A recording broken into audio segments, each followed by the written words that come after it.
All right. Well, good morning, good afternoon, or good evening, depending upon where you are in the world. And welcome to today's Security Boulevard webinar. I'm Charlene O'Hanlon, moderator for today's event, and I welcome you. We have a great webinar on tap today. I am super excited about this one. I think it's going to be a great case study.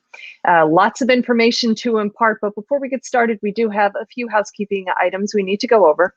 First of all, today's event is being recorded. So if you miss any or all of the event, you will have the opportunity to access it later on. Following today's webinar, we will be sending out an email that contains a link to access the webinar on demand. And we are taking questions from the audience. So if at any time during today's presentation you have a question for either of our speakers, please don't wait, don't hesitate. Just use your question and answer tab on your interface and submit your question. And we will try to get to as many as we can near the end of today's webinar. Also happening at the end of today's webinar, we will be doing a drawing for 4 $25 Amazon gift cards. So please stick around. Hopefully you'll be one of our 4 lucky winners. All right, let's go ahead and kick off today's webinar, which is Zero Trust Journey, a security leader story. Our speakers today are John Dasher, who is the VP of Product Marketing, I should say, at Bannion Security, and Robert Davis, who's the Director of Cybersecurity at Chick-fil-A. Gentlemen, thank you so much for joining me today. Really do appreciate it. Thank you. Glad to be here. All right, well, John, I know you're kicking it off. I'm going to take myself off camera, put myself on mute, let you get right to it. All right. Okay, well, this should be a great session here today. You know, as we think about security, many of the tried and true concepts, we were taught or learned as we were coming up through the profession are getting, updated fairly significantly, and in some cases outright replaced. Acknowledging that the traditional castle-and-moat approach to security needs retirement, Zero Trust especially has been generating a lot of interest. Zero Trust, of course, is the idea that trust should not be automatically given to anything inside or outside its perimeters. We shouldn't trust something just because it's on a specific network, but rather everything and anything trying to access resources must first be verified. The principle of least privilege access and continuous authorization are compelling to be sure, but the implementation of these concepts can seem daunting. And I'm excited about this webinar today because we get to talk to somebody who has walked a mile in those shoes, as it were. Today, we're going to talk to Robert Davis of Chick-fil-A about his journey from seeing Zero Trust as a compelling idea to actually being able to implement it in his organization. So with that, let me welcome Robert. Robert, welcome. Thank you, John. It's good to be here. Really excited about this. Tell us a little bit about yourself and how you ended up at Chick-fil-A. Yeah, so going through college, I was a computer science major and fairly quickly realized I didn't want to be a programmer for the rest of my life. And so I started trying to look at other options, and going through a career fair, I saw Chick-fil-A and thought to myself, that is strange. I don't know a lot about Chick-fil-A, to be honest, but it seems odd that they're here at this engineering career fair. But as I talked to them, it made a ton of sense, right? Everyone has technology to help them in some way. And I got really interested in Chick-fil-A as a company, as an organization.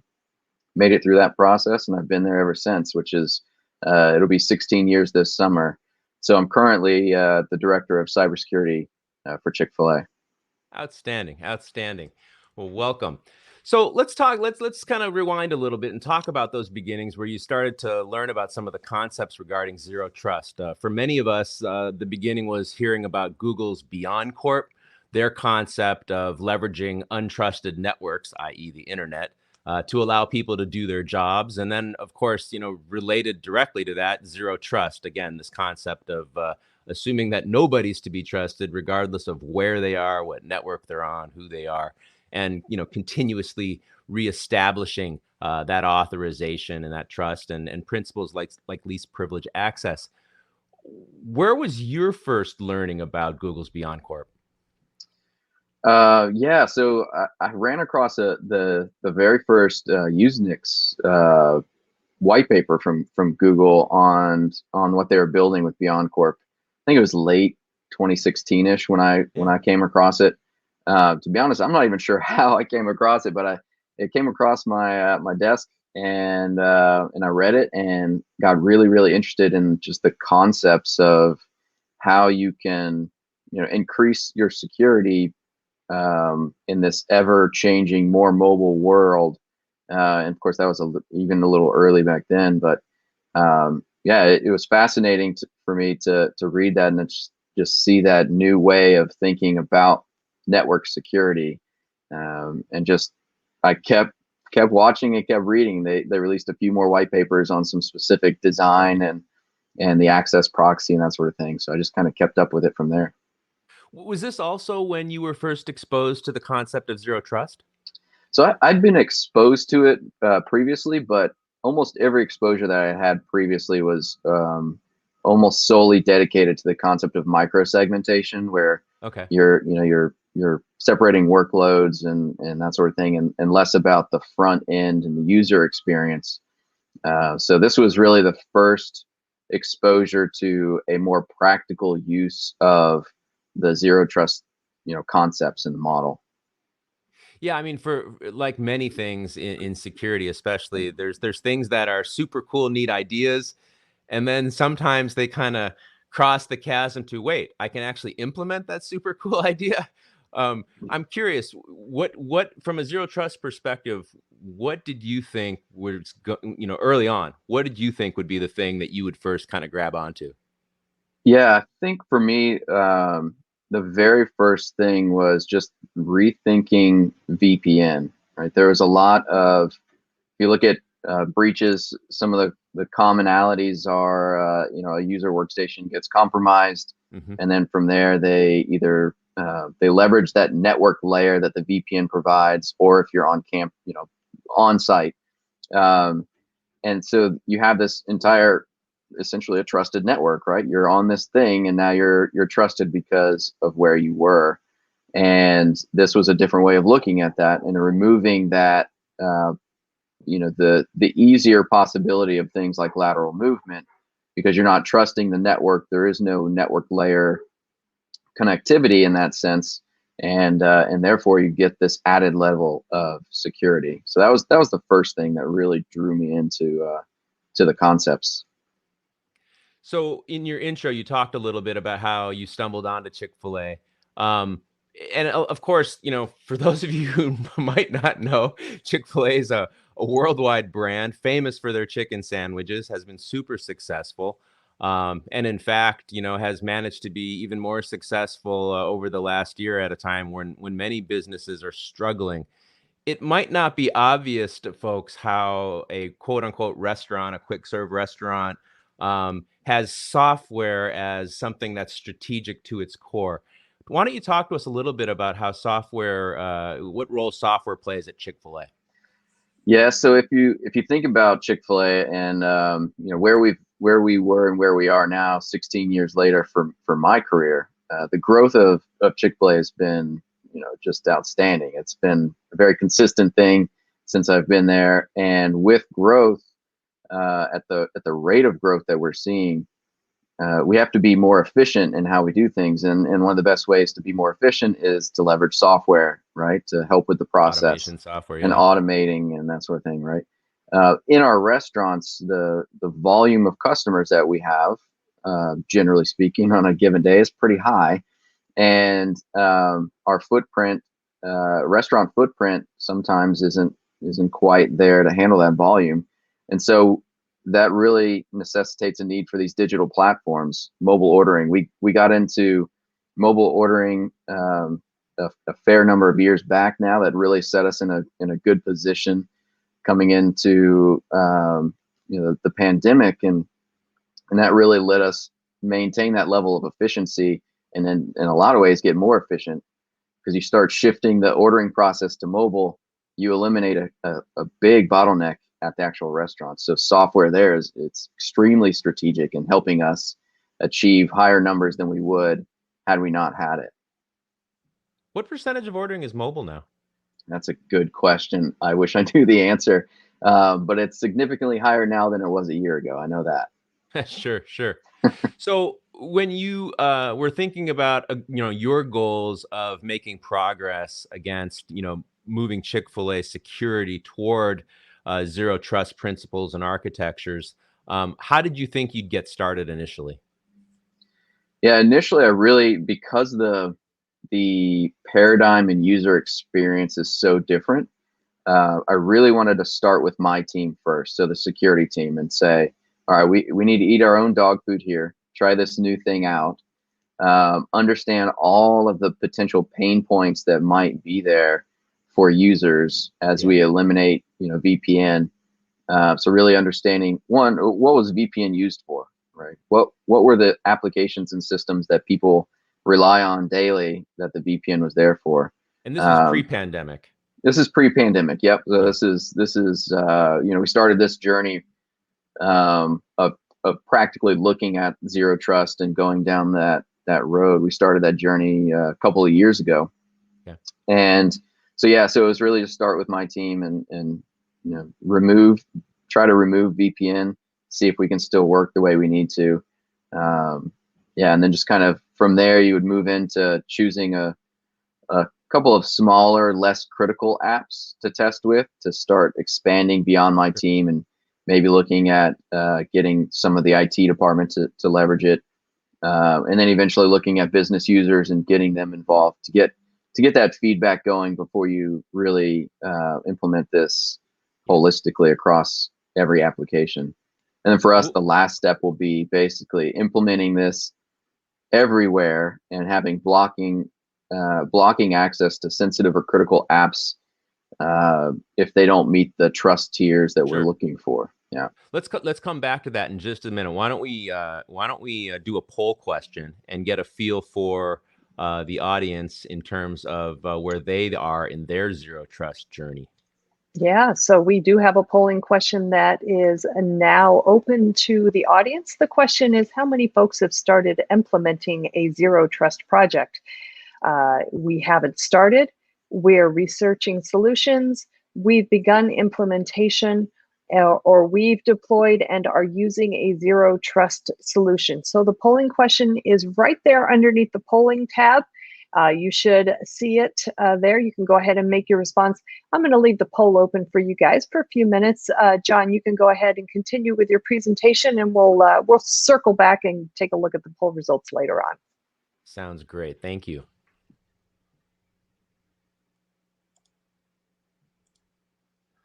All right, so let me set the stage a little bit here, just to make sure we're all on the same page. So when we think about zero trust remote access, there's really a few things, a few common shared traits that a great zero trust solution has at its core.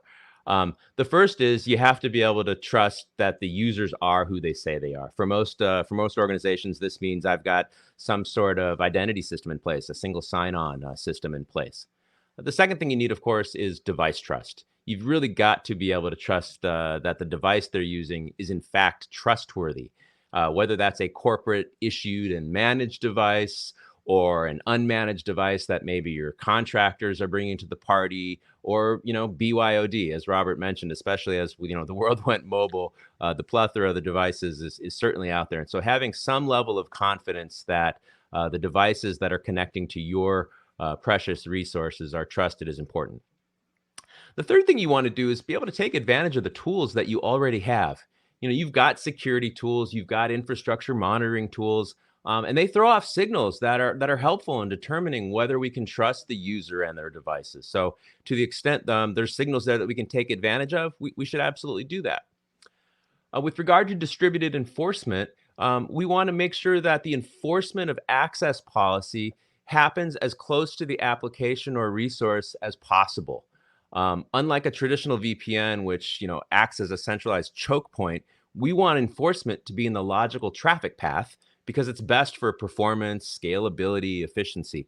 And then the last building block is this idea of continuous authorization. Simplistically, bad things happen, and sometimes they even happen, during a connection session. A device and a user that were trusted and known good a minute ago could suddenly have an issue. We want to be continuously reevaluating the user and the trustworthiness, the security posture, if you will, of that combo against the backdrop of the sensitivity of the resource they're accessing. As one of my colleagues likes to say, if someone's trying to access the cafeteria menu, that's probably low security, and I don't care too much about, who's accessing it and under what circumstances. But when my back-end finances are getting accessed, I care deeply both about who's accessing them and about, how broad is that access. And so things like least privilege access come to play. So anyway, those five things, put together, really yield a lot of benefit in terms of both security and manageability, giving your users a consistent experience. And of course, over time, like anything where you're able to automate and improve the administrative capabilities as well as the user experience, you lower risk and you lower your costs. It's kind of interesting, Robert, I've been doing security a long time, and you're kind of taught both through experience and education wise that security and IT are at odds. IT's charter is to ensure productivity, and security's charter, of course, is to ensure the security of our data and our intellectual property. And by making something more secure, by definition, it's now less usable. Productivity goes down, security goes up, or I throw open the doors and make it easy for everyone to do their jobs, but I've got to throw security out the window. It's a seesaw. One goes up, one goes down. And I've been learning that one of the interesting things about Zero Trust that I just haven't seen often in security is this idea that actually both can go up. I can provide a better user experience for my users, and I can get better security and better manageability. It's not often we see that, is it?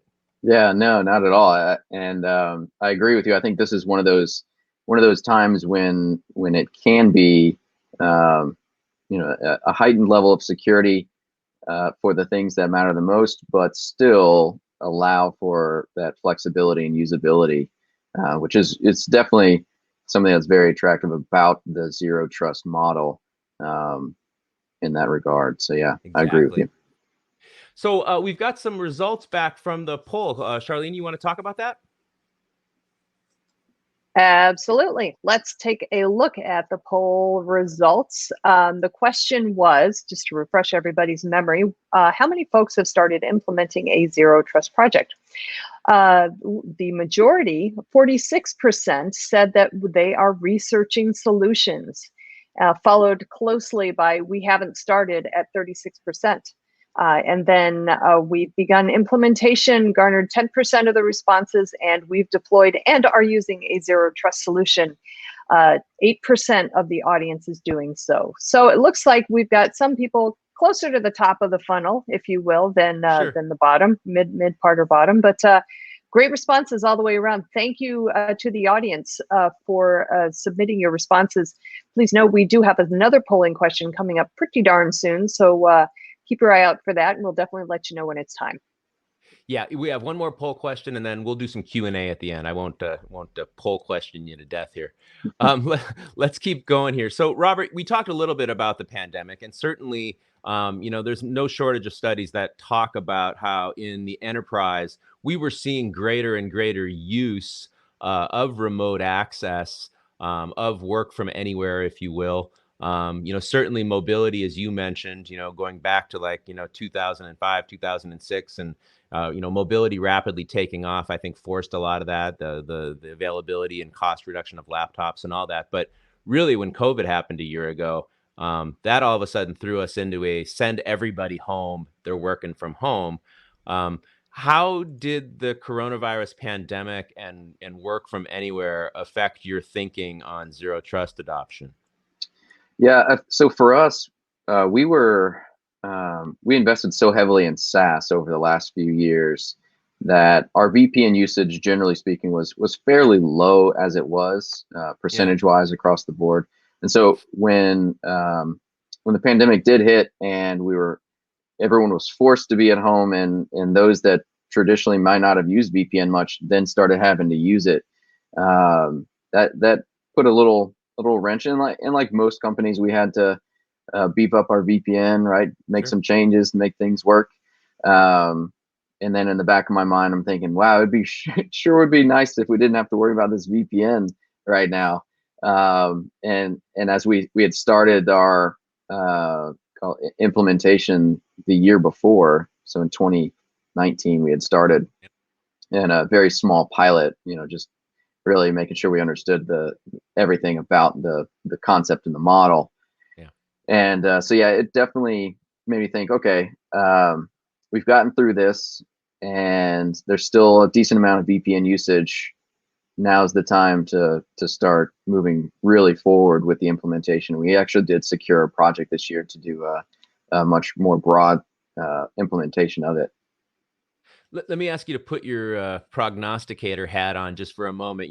The vaccine is now obviously available. We're starting through that process, globally. Um, have you and your leadership team been talking about, how you think what percentage of your employees will still be working remotely, say at the end of the calendar year? I mean, have you started to play those games, or are you kind of taking a wait and see approach? Yeah, there have been a lot of discussions about that. Chick-fil-A is a company built on relationships, right? We value in the restaurant, we value relationships with customers. Same is true at corporate, where we value relationships with each other and with partners and customers. And so that becomes very challenging when it's remote. So we're still in a lot of discussions about it.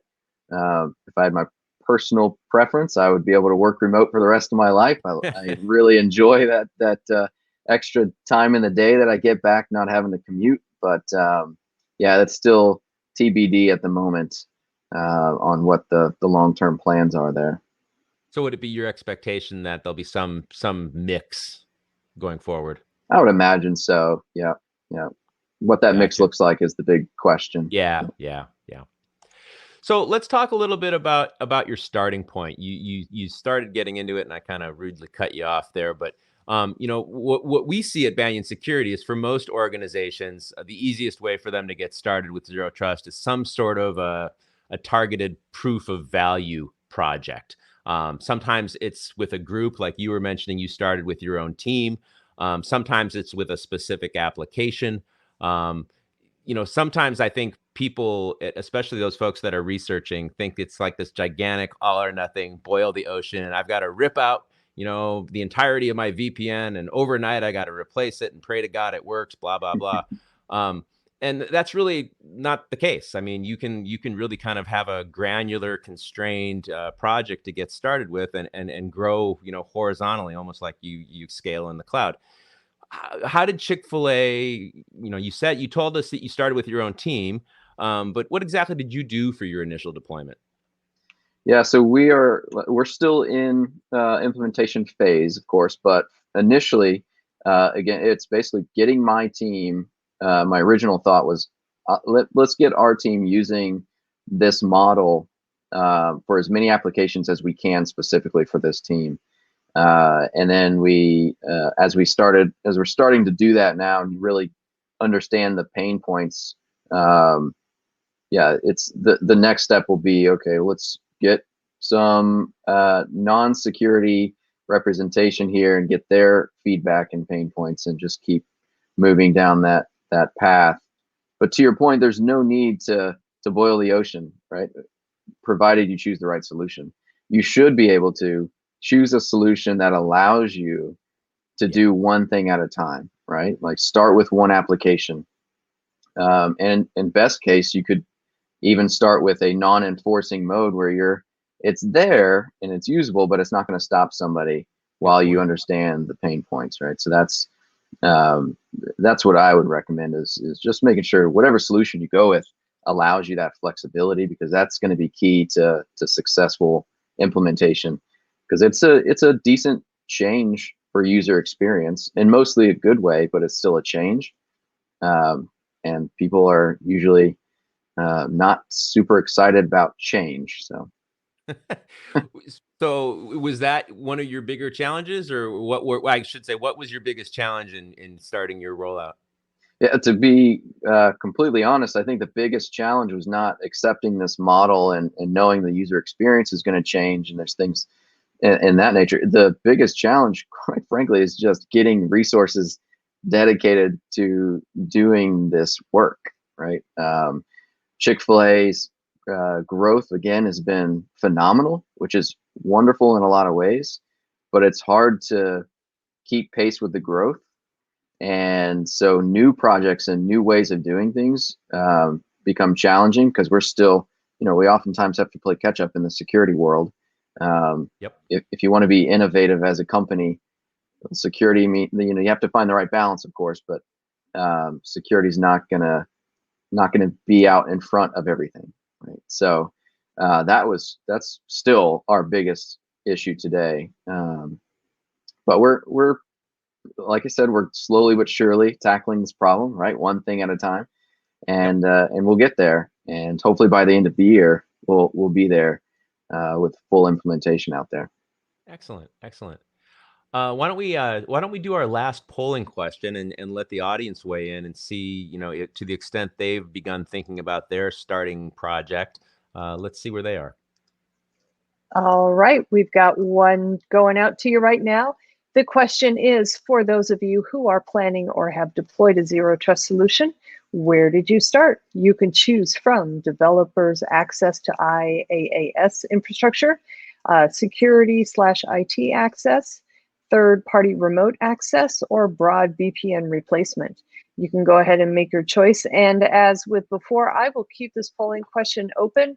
And John and Robert, you guys can continue your conversation. And then before we get to the question and answer period, we'll take a look at the responses. Sounds great. Sounds great. Okay, let's move on a little bit here. So you mentioned earlier, Robert, talking about, thinking through what your solution would be to begin to implement Zero Trust. What was your evaluation criteria for evaluating vendors and their solutions? Yeah, so for me, as I was researching the Zero Trust space, I think the most common thing that seemed to come out of any solution that was being pitched was they were calling Zero Trust essentially MFA plus, right? So they were looking at it and going, the identity is protected by MFA, and we'll add some contextual adaptive nature to their authentication, right? But they almost never talked about the device, and that always bugged me, because you have to have the device in the equation for this to really be Zero Trust for me, right? And so yeah, device level checks, having the ability to do some form of check on any device, whether it's managed by corporate or a BYOD or a mobile device. Like, we need to be able to know something about that device. And if we can't know anything, if we don't know anything about the device, maybe they can still access some of the extremely low tiered cafeteria app, for instance, but they will never be able to access a higher level tiered trust. So. Well, and we've certainly seen in recent security and news stories, MFA, yeah, you should probably be using MFA, but it is by no means a guarantee that you are now hack proof or you're done with security, because it can be bypassed, and there's been no shortage of recent demonstrations of bypassing MFA. So I can see why device level checks would be an interesting thing to look at. Yeah. What came next for you? You had mentioned the flexibility of a solution.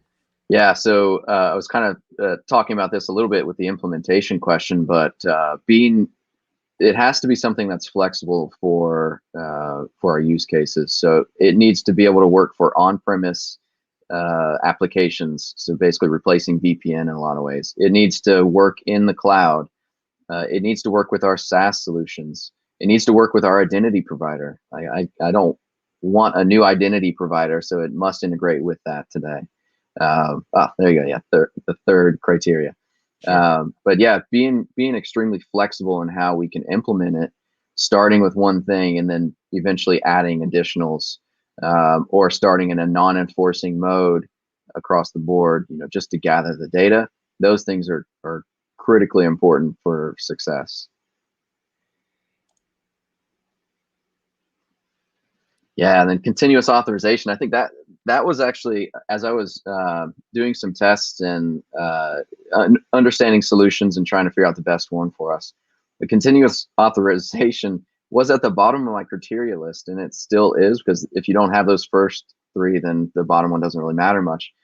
But it is, when you see it in action. I did some proof of concepts where I infected my machine, and then that infection then triggered a deny through the solution, and I was I was wowed by it, because you don't get that in any traditional network security model. But because of the way the solution is architected, and that ability to check every, in this case, HTTP type request to a web app, and check for that authorization, is this identity and device? That was the key, right? And device, not just the identity. Right. They're both still good, so you can access it. But the moment one of those goes and in a lower trusted tier, you can block that access. And that was almost like I was running around going, guys, you have to check this out. Watch this. And I didn't think I would get so excited about that, but it's a pretty powerful mechanism. Who'd have thought failure to authorize would be exciting? I know. So as you look through your list of criteria, were those the right? I mean, now that you've had time to kind of embark on your journey and get a fair pace down the road, were those the right criteria for you? Yeah, definitely for us. The only criteria in that first four, that you might be able to push aside to the next phase of whatever you want to implement, is the continuous authorization. It's really, really cool, but at the same time, if you don't get those first three right, it really doesn't matter that much. So for me, yes, being able to check the device, know something about it, being very flexible, and integrating with existing identity stack and other tools that we have, those are still my top three criteria. Yeah. One of the things that we will hear from prospects and customers that didn't necessarily click earlier in their process, but later you can watch the light bulbs go off, is going back to that device level checking, and the idea that that one thing spans all of your infrastructure types, all of your device types. And so as you were pointing out, whether that app is on-prem or in the cloud or as a SaaS app, it's the same device trust, and you can manage it as device trust regardless of the app or where it is or who's using it or from what device. And I think sometimes people just don't understand, don't quite get the value of it. They nod their head and they hear the words, but once you start doing it, you're like, oh, I finally have a uniform way of checking device posture, and I don't have to be caring about, the specific situation. Yeah, exactly. Yeah. Would you, looking back on it, would you add any criteria? Stuff you wish you would have looked at that maybe you didn't? That's a good question.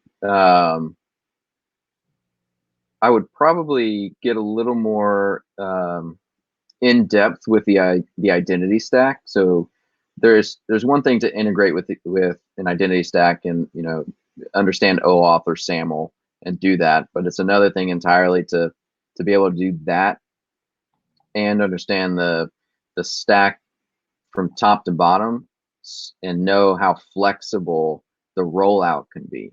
Right, there are things that you can do with certain identity stacks that go beyond just creating an OAuth client for every single app and making it a little more generic. So I can implement Zero Trust with really any app I want without having to touch the app itself, because that was really the key, right? So in an identity world with OAuth, you're generally, if you're going to make changes to that in any way, that means you're impacting the app side. So the deployment team has to go make a change to how their OAuth configuration is set up, such that you're now in the middle with this new Zero Trust model. But yeah, just understanding that a little bit more, I think is probably the only thing. Getting closer to your identity stack and understanding all of the switches that you can turn on and off to make things easier.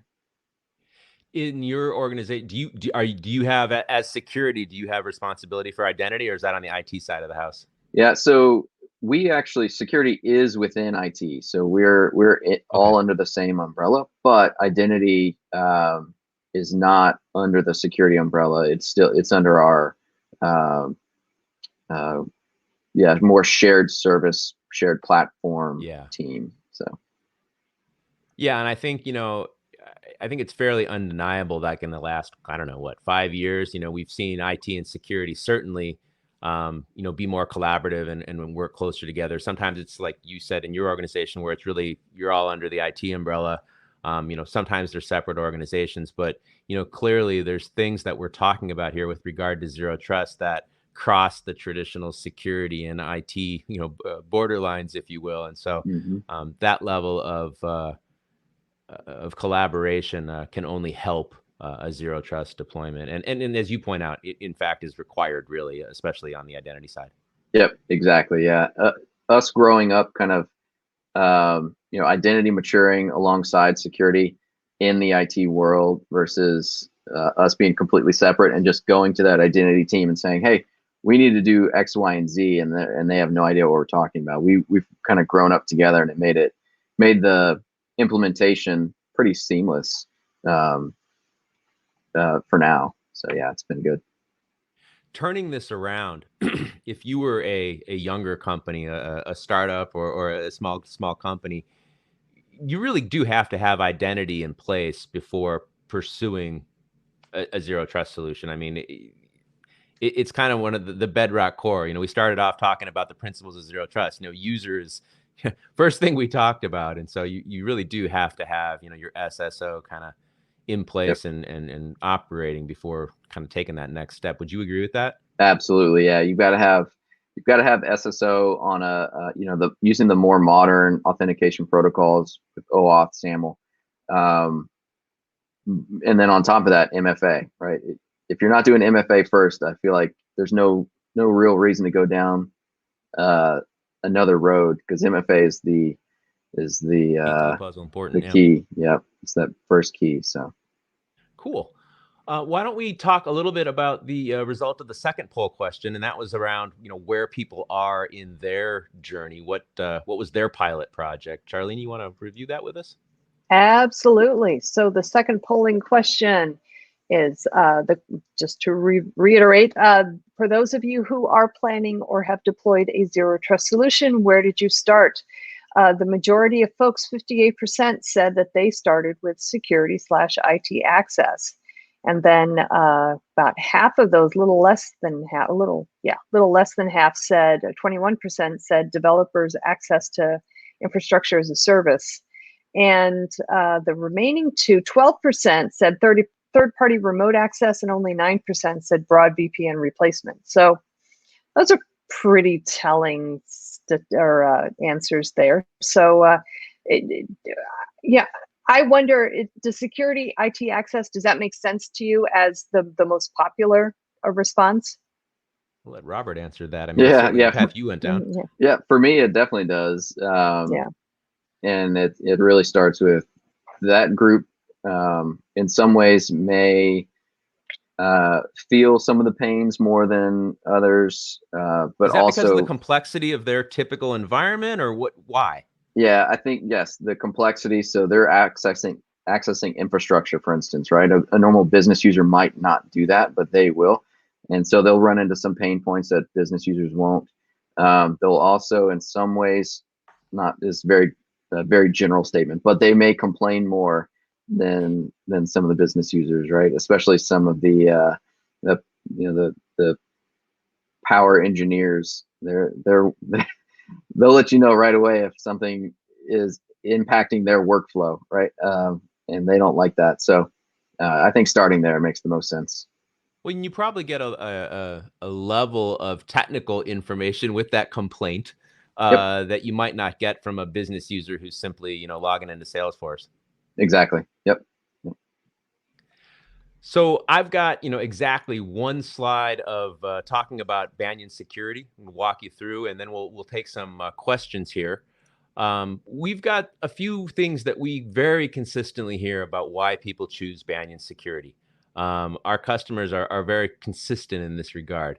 One of the main reasons, one of the first things we hear about is that we support a heterogeneous IT environment. And we view heterogeneous as a big, broad word. It's heterogeneous infrastructure in terms of where stuff lives, your private, hybrid, multi-cloud, on-premise, as Robert was saying. Heterogeneous in terms of the devices, managed, unmanaged, BYOD. In terms of your users, it's not just your employees, right? We, especially now, I think we're seeing more and more companies make broader use of kind of gig workers, contractors, consultants, that sort of thing, being able to get them access to what they need.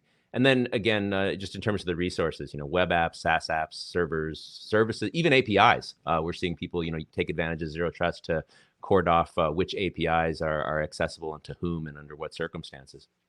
So that's number one. Number two, we focus on the capabilities that companies need, especially when software is at the strategic core of their business, or if they are software companies.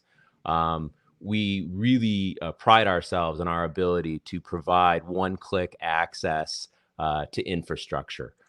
We find that, as Robert was saying, it's complicated, and if you can get that nailed, everything else kind of seems almost easy by comparison. We started on the principles of BeyondCorp, Google's original project that we talked about earlier, but we continue to drive those principles further. We've really worked hard to make sure that there's an easy, a privacy-friendly way of incorporating device trust. In other words, we don't have to have an MDM. If you've got one, great. We can take signals from your MDM, but you don't have to have one. And we certainly don't need to route your traffic through any centralized choke points or anything else that might be viewed from a privacy perspective as intrusive. And then making sure that we are taking advantage of continuous authorization. We can put a real-time trust score in place so that you always have a feel for the security posture of those devices that are accessing your resources.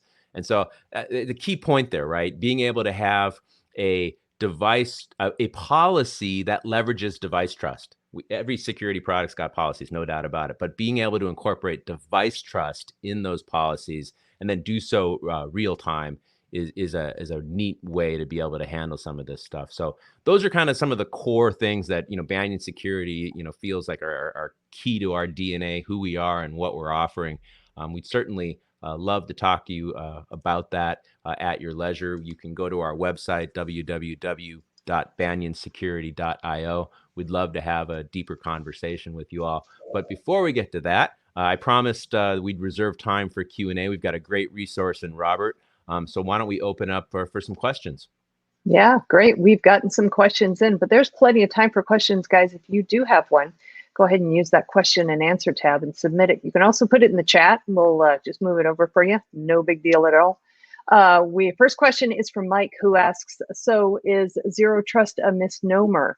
You say you need both trusted users and trusted devices. Isn't the assumption of at least advanced persistent attacks that either users or devices on your net are compromised? I think that is a terrific question. I think Zero Trust is a buzzword that is unfortunately required to make it known this is a new way of thinking or doing things, right? But for me, it's Zero Trust network, meaning I don't care where the device is. They can be at home, they can be on my network, they can be somewhere else.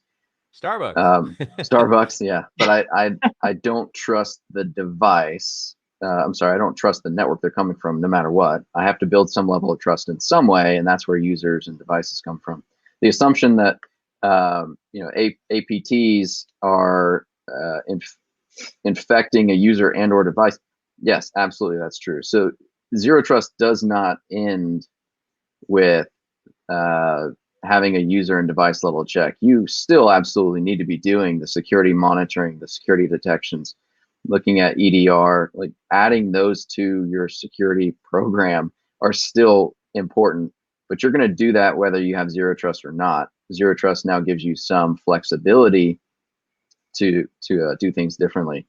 And then on top of that, if a user's device does get compromised, but there's no VPN connectivity back to the corporate because you're leveraging a Zero Trust network model, lateral movement, which is critical to these types of attacks, is much, much more difficult. It's not impossible, of course, but it's so much more difficult when you don't have that network layer there. So yeah, both the least privilege access and the prevention of lateral movement, key, absolutely key. Yep. And as we've seen with other threat vectors, ransomware and other things, really almost require that lateral movement to affect. So being able to shut that down is super important. Yep. Excellent, excellent. Okay, next question here from Sanjeev. He asks, how does Zero Trust access prevent supply chain attacks? Ooh, that, that is a good question. I think with the most recent types of supply chain attacks that were really attacking infrastructure within data centers and corporations, and less about attacking the user side. That's going to be a very tricky one. But if you leverage zero trust between servers in the back end, there could be some benefit there potentially. Again, the lateral movement play, right? But you can also achieve that, and you should be, with network segmentation, doing that properly. So there may not be a direct correlation. Now, there may be in the future state of supply chain attacks that impact the users more so than infrastructure. And it goes back to the answer before, in that without network level connectivity, it makes things much more difficult to go from one device to another. So they're less effective. Right? All right, great.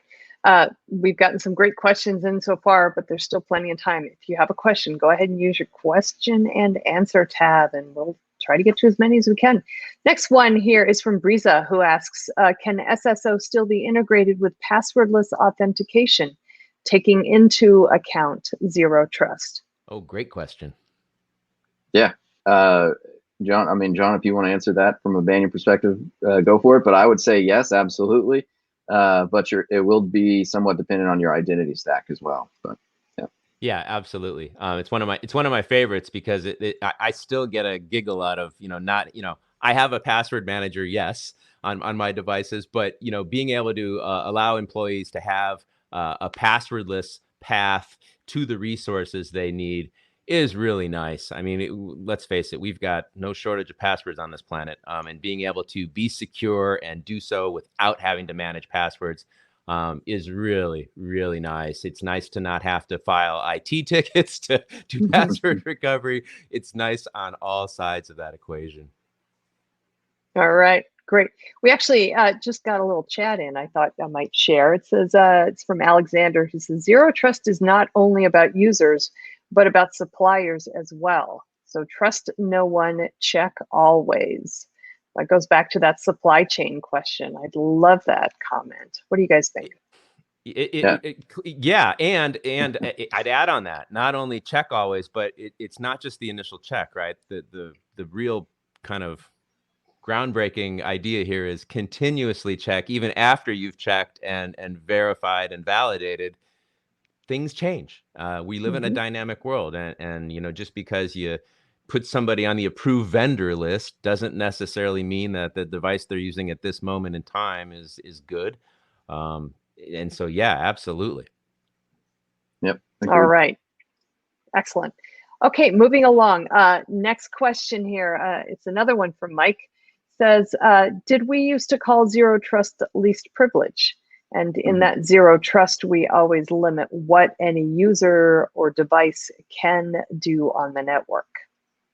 Yeah, I feel like zero trust is an evolution of least privilege. So in some ways, yes, right? Like it's just the least privilege was always about the user, and this is taking it another level and looking at device. And so yes, it's an evolution of that. The other thing that I would add to that is it's not just limiting what a user or device can do on the network, because again, the network is no longer our focus. It's about what the user or device, what resource they can access. Yeah. And again, you can even go down to the API level and say, hey, my full-time employees who are doing production level work can access, these APIs. And the contracting IT team I hired to do some back-end work temporarily can only access these APIs. So it's really it's not about the network, and it's about what that user and their device have access to from a resource perspective.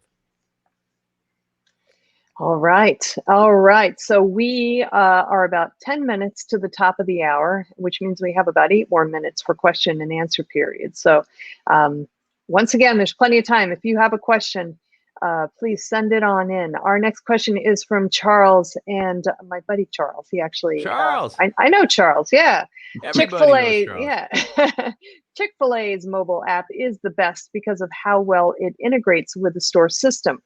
Did you need to do extra work to ensure that mobile orders are not a gateway into your POS, point of sale system? Yeah, absolutely. Yeah, there was a lot of architecture design, security baked in from the beginning when we think about the way the mobile ordering system works.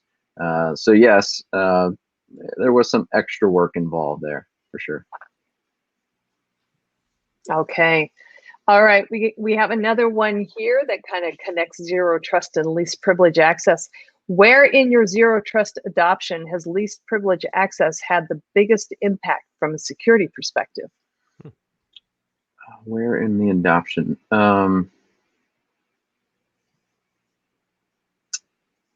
a good question. Just trying to think of the best way to phrase the answer.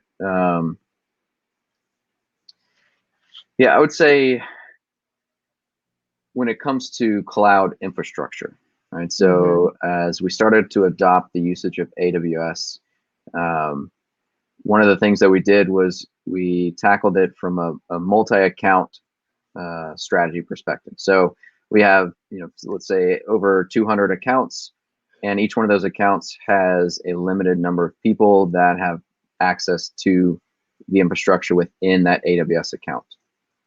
And so having least privilege there and then adding in Zero Trust to that, we will get to a very solid point of knowing who and what is connecting to infrastructure at any given point. So yeah, I would say cloud infrastructure for sure. All right, great. So I think we have time for 2, maybe 3 more questions. So please send any last minute stragglers in, and we'll try to get to as many as we can. Next question here for you, Robert. What is your opinion on trust-based access control versus old school role-based access control?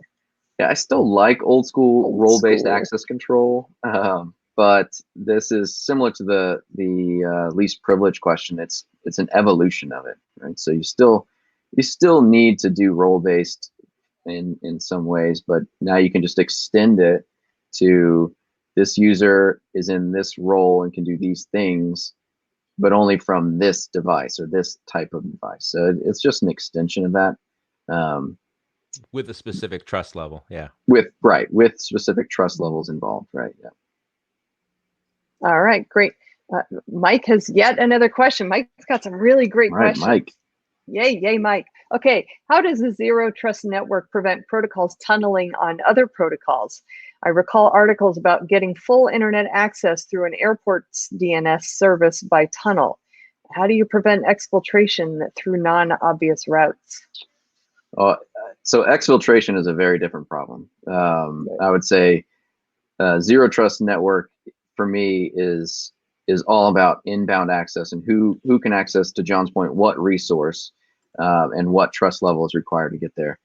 Exfiltration is handled from a very different perspective. And so I wouldn't necessarily tie those two together. Preventing exfiltration, I mean, in traditional sense, that's leveraging proper IPS, proper call them next-gen firewalls that look at applications versus traditional traffic. So it would inspect your DNS traffic and say, oh, this isn't real DNS, denied, right? But that's not a Zero Trust network issue. That's a different problem. All right. We have one more question here in the queue, but like I said before, there's a few minutes left. So if you do have a question, go ahead and get it on in. Let's see. The question is, how hands-on were you during your solution evaluation? I have loved this space ever since I read that first BeyondCorp paper. That I basically have I have been fully hands-on and sending numerous complaints and or issues and or hopefully compliments. Things I like, compliments, yeah, compliments too, for sure. How we get better. That's right. That's right. I'm helping people get better.